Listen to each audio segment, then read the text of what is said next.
They don't want you to watch this, guys. Proof of what they're actually doing to America. Former President Trump may be a genius real estate investor as he's opened up shop right at the helm of the Biden administration. And he just said, well, we're better to build a house. I mean, it looks like the administration is solely focused on Trump rather than on issues that actually matter to us. And this is apparent after one of Trump's lawyers decided to give us a rundown at the unusual circumstances of events that has transpired, or just a fancy way of saying that this was all in the plan. The fact that I am standing here for the third time in 5 months is not a coincidence. This is the Biden political lawfare that we have seen time and time again. It is a deflection from everything that they have done. And if you don't believe me, look at the facts. On March 17th, Hunter accidentally admits that it was his laptop from hell. The next day, DA Alvin Bragg indicts President Trump. June 8th, an FBI document is released showing that the Ukrainians paid the Biden crime family millions and millions of dollars. The next day, the Mar-a-Lago raid and the Mar-a-Lago indictment. Last week, Hunter Biden's sweetheart plea deal fell through when the judge realized it had blanket immunity. The following day, a superseding indictment against Donald Trump. July 31st, Devin Archer goes to testify in front of the House.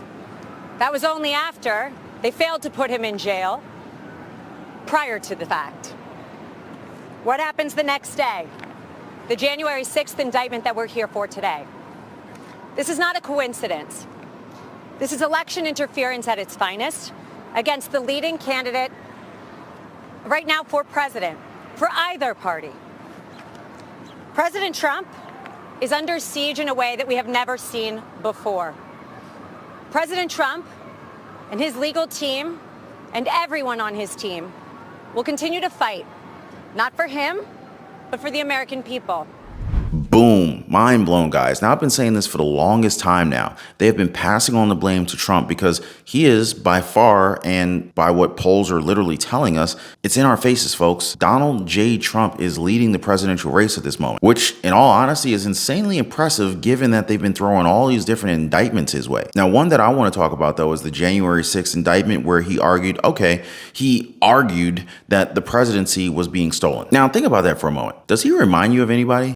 Oh, yeah, that's right. Hilary Clinton did the exact same thing. But let's not forget about the non-existent double standard, right? Now, if you guys remember, Hillary said that she would respect the outcome of the election back then. Now, I know a lot of y'all remember that, but what was she talking about 3 years after the fact that Trump won in 2016? But I can't deny that a big part of me cares deeply about what's happening in the country, and what I fear is the damage that's being done to our future, the damage being done to our values, our institutions, and try to think of ways that I can help those who are on the front lines of the fight. Your name doesn't come up much on any campaign except for Donald Trump's. Lock her up is still a big popular line. I believe he knows he's an illegitimate president. He knows that there were a bunch of different reasons why the election turned out the way it did. So yeah, shall we talk about this for just 1 second? Before we even get to that, I would appreciate y'all if you could just take a quick second, just go ahead and drop a quick like for the video if you're enjoying the content, and also subscribe to the channel. Totally appreciate that. So yeah, Hillary can question the presidential elections. She could say anything she wants about it. But if Trump doesn't, well, you know where we're at with that one. But now let's get back to what Alina Habba, Trump's lawyer, was saying regarding his alleged, using the term loosely here, alleged focus by the Department of Justice on the former president. Thank you. I know the president has called this a witch hunt. You just laid out several examples of that. Any other thoughts that the president has communicated to you in terms of why this is going on and then why he calls it a witch hunt? I think a witch hunt is really the way that anybody should describe this, because it's not something we've seen in our time.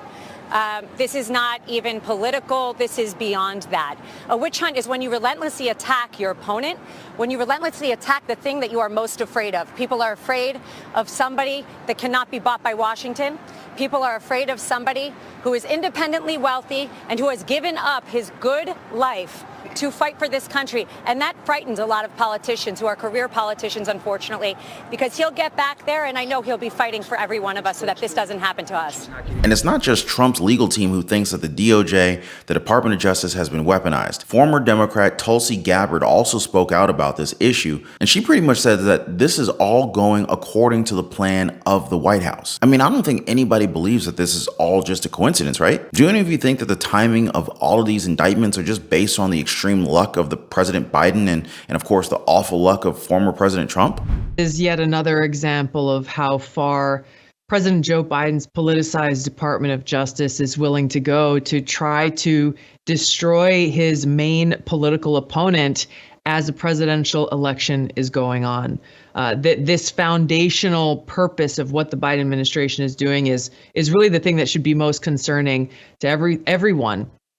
As we can see all of these indictments, count after count after count, being thrown at former President Donald Trump, is clearly an effort to divert his focus away from the campaign and towards fighting on multiple fronts in these lawsuits, and to completely drain him and his campaign of resources so that they can't focus on actually campaigning and trying to win this election.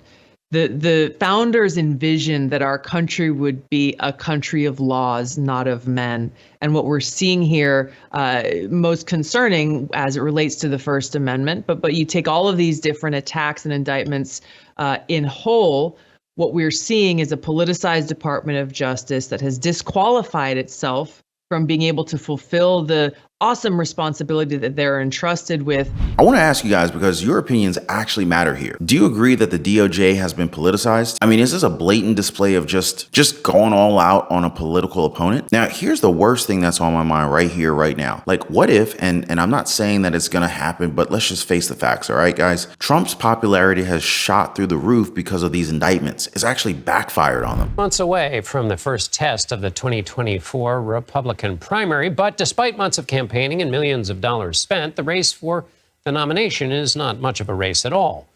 That is, if you pay attention to the polls, and we all know how dangerous that can be. Nevertheless, according to a recent poll by the New York Times, former President Donald Trump is 37% ahead of Florida Governor Ron DeSantis, his closest competitor. DeSantis has lost ground since announcing his candidacy 2 months ago.